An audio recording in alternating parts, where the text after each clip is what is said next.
во секој момент од животот, без разлика на сите ограничувања. Значи, јас својата среќа и иднина, својата среќа, ќе го преформулирал, не би ја барал во Европа. Мене од една страна, колку што ми е драго да бидем дел од една поширока заедница, во исто време не се плашам, но понекогаш ги гледам последиците. Точно тоа сакам да те прашам. Ти беше дел, на традиција. Живееш долго време надвор во исто така една голема заедница, за да можеш да искомпарираш некои нешта.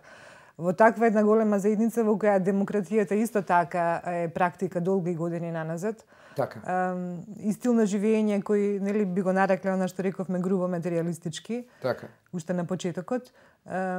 И меѓутоа и обкружување, Мони, ќе се согласиш во кој не мора да се размислува за идентитетот, затоа што никој не ќе го оспорува, нели? Апсолутно, се согласувам со тебе. Тогаш во таков момент нормално таа креативна енергија што ти ја трошиш убедувајќи некого кој си и што си, би ја потрошил, не знам, можеби за бизнис. Апсолутно. И така натаму. Тоа е тоа што овде се случува моментално и верувам дека го забележуваш. Ма како не го забележувам, јас сум свесен, јас го доживувам таму. Јас се нервирам кога ги читам тие вести. Јас се нервирам кога го читам негирањето на нашиот идентитет, зашто е не може, мислам, јас кога разговарам дури таму со луѓе, некој ми каже, ама јас сум тој што сум, мене никој не ми кажува да бидам македонец. Никој не ме убедувал во животот да бидам македонец и никој не ме индоктринирал дека сум македонец. Јас сум се од како знам за себе, јас сум се чувствувал таков. И да јас тоа го променам е невозможно за мене, зашто не знам што друго би бил. На крајот на криштата, јас кога разговарам со луѓе, велам, на крајот на криштата, јас, ако бирам, ќе бирам да бидам нешто што ми дава поголема моќ. Но јас не можам да бидам друго освен тоа што сум. Тоа е мојот корен и тоа сум јас. Јас се одушевив. А што би било помоќно од македонец да бидеш? Види, јас не можам да кажам дека се плашам што би било помоќно. Мислам, ако морам да бирам на која земја ќе припаѓам, и ако морам да бирам, нели, ако некој ми принудува да бирам и за да бидам дел од некаков свет, морам да изберам дека припаѓам на некоја друга земја или дека сум ќе изберам некоја земја која е голема и силна. Зборувам за голема, моќна, финансиски, физички и така натаму. Ме разбираш? Ама не сум, со сила не можам да бидам. Значи јас сум тој што сум. И во тој смисол никој не може да ме натера да го променам ниту својот идентитет, ниту своето постоење, ниту своето потекло, ниту својот јазик, па јазикот и идентитетот да не зборуваме. Името дури може да е и компромис. Се поделила земјата, па има северен дел и источен дел. Супер, ние сме Северна Македонија, ако се вие викате Јужна, ако се викате вие Јужна Македонија. Каде е Јужната? Ми треба да ги викаме ние Јужна Македонија нив. Меѓутоа тоа е, види, во светот сила Бога не моли, принудно се поделени земји. И Кореја е поделена, и Јемени има, и мислам поделени се земји принудно на повеќе парчиња. Меѓутоа идентитетот е бесмислена работа да се дискутира. Јас не би дискутирал, ама повторно велам, мене ми е лесно тоа да го зборувам оттаму, зашто можам секогаш да си заминам. Така. Со тоа што мојата мисла е секогаш на враќање, кога сум заминат. Но она што сакам да го кажем е, и мислам дека сме на добар пат тоа да го сториме, но секогаш бара малку повеќе напор тука да го создадеме.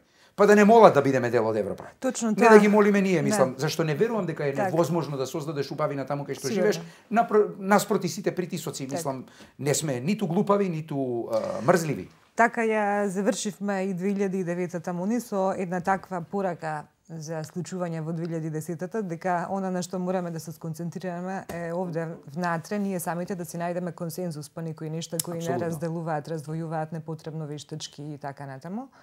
Затоа што е стварно прашање на внатрешно наше прашање тоа како ќе си расчистиме со некои нешта, што не треба да биде во зависност со сите надворешни случувања поврзани со Македонија. Сега е време за вторите реклами, зашто уште од преска ми даваат сигнал. Пуште.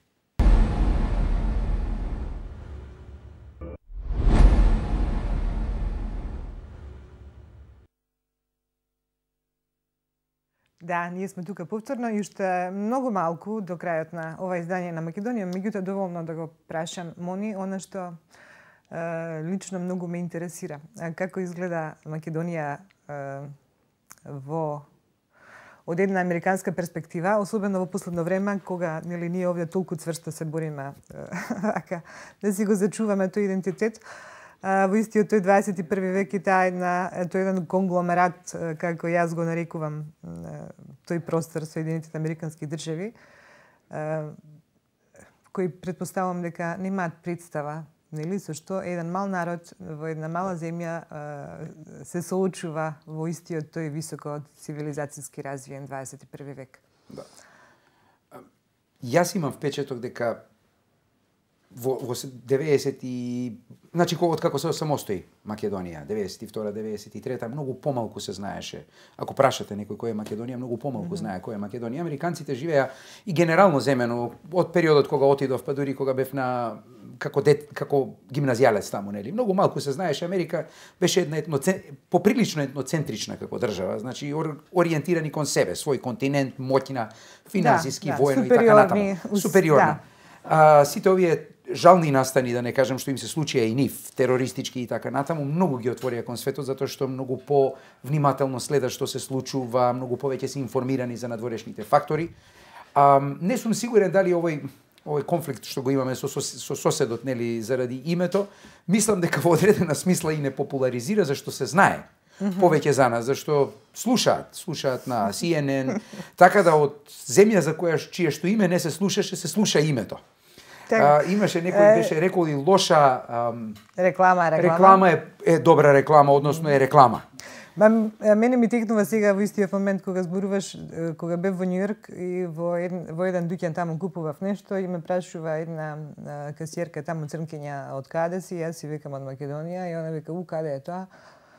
И случајно гледам дека позади стои карта на светот и почнав да ја објаснувам каде е Македонија и таа во еден момент која врисна таму и викам шо е работа и вика Албанија. Прочита дека сме биле до Албанија и дека имало земја што се вика Албанија, а дури нејзиното име било Албанија на тоа. Албанија. My name is Albania. Ја викам види светот е мал.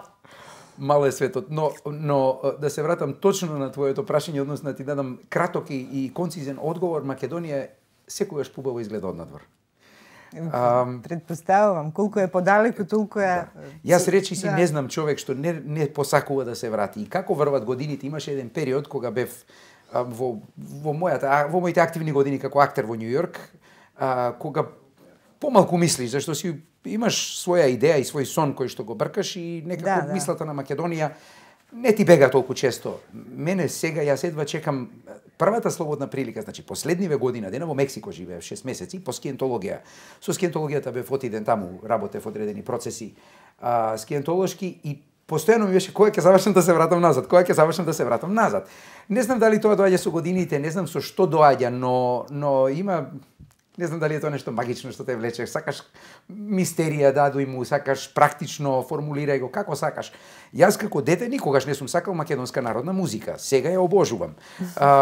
Бевме со УПА, кој што живее во Словенија, па и тој ќе се враќа во Македонија. Сега што заради филмата, што заради тоа што животот во Словенија не е како во Македонија. Нели, има нешто на кое сме навикнати на таа топлина, присно со комшии, со другари, ќе ти се јави ајде идеме да пиеме кафе и така натаму, која што никако не би сакал да ја загубиме.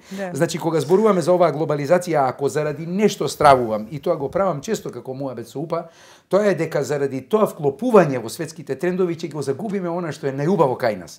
А тоа е таа присност, тој социјален живот, тој општествен живот што го имаме, кој што е понекогаш растеретен од притисоците на економскиот опстанок.